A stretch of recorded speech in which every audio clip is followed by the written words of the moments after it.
కర్నూలు మాజీ ఎంపీ బుట్ట రేణుక కుటుంబానికి అప్పుల ఉచ్చు బిగుస్తోంది. హైదరాబాద్లో ఉన్న ఆస్తులను చూపించి తీసుకున్న అప్పులను సకాలంలో చెల్లించకపోవడంతో రుణం ఇచ్చిన సంస్థ ఆస్తుల వేలానికి శ్రీకారం చుట్టింది. దీంతో వైసీపీ మాజీ ఎంపీ బుట్ట రేణుక దంపతులను ఆస్తుల వేలం భయం పట్టుకుంది.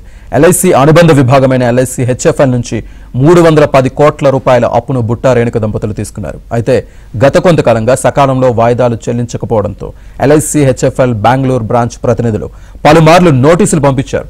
చివరకు సంప్రదింపులు జరిపినప్పటికీ విఫలమయ్యాయి. దీంతో లోన్ ఇచ్చిన కంపెనీ ప్రతినిధులు హైదరాబాద్లో బుట్ట రేణుకకు సంబంధించిన ఆస్తులు వేలం వేయాలని నిర్ణయించుకున్నాయి.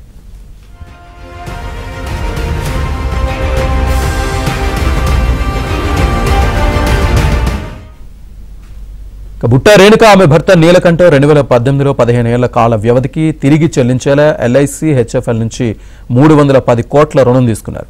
తీసుకున్న రుణాన్ని బుట్ట ఇన్ఫ్రాస్ట్రక్చర్ ప్రైవేట్ లిమిటెడ్, బుట్ట convention services limited, meridian edutech services కార్యకలాపాలకు వినియోగించారు. ఆ తర్వాత 40 కోట్ల మేర వాయిదాలు చెల్లించారు.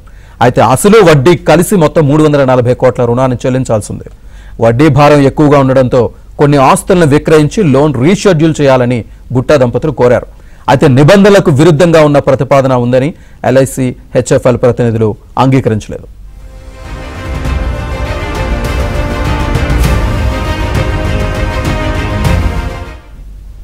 బుట్టా దంపతులు రుణాలు చెల్లించడం ఆపేయడంతో ఎల్ఐసి హెచ్ఎఫ్ఎల్ ఎన్సీఎల్టీని ఆశ్రయించింది. ప్రస్తుతం కేసు పెండింగ్ లో ఉంది.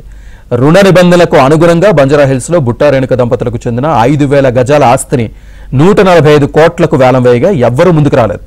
అంతేకాకుండా మాదాపూర్లోని 7,205 గజాల్లో ఉన్న బుట్ట కన్వెన్షన్ వేలానికి సరైన స్పందన లేదు. దీంతో ఎల్ఐసి హెచ్ఎఫ్ఎల్ అధికారులు మరోసారి వేలానికి ప్రయత్నిస్తున్నారు. వేలంలో బుట్ట రేణుక ఆస్తులను పాడుకుంటే ఇబ్బందులు వస్తాయని చాలా మంది వెనుకంజ వేస్తున్నట్లు తెలుస్తోంది.